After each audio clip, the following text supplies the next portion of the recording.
тобой любуюсь и солнышко, что красотой закрыть любую королеву красоты.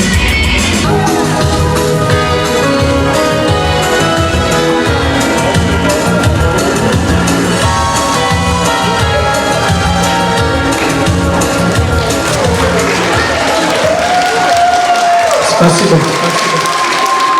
На сцене в праздничный вечер юные таланты города и исполнители хитов 70-х, 80-х годов. Почетный гость концерта глава городского округа Алена Сокольская.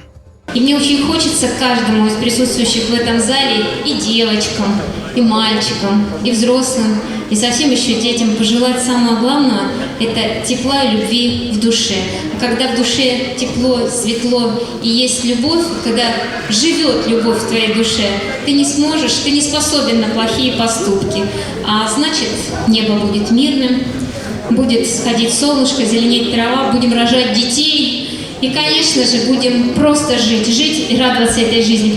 Вечера у камина – это еще один замечательный повод для высоковчан собраться вместе и отдохнуть в приятной атмосфере живой музыки. А с наступлением теплой погоды формат немного изменится. Поклонники творческих вечеров будут встречаться на набережной у Холодного пруда. И называться вечера будут иначе – у костра.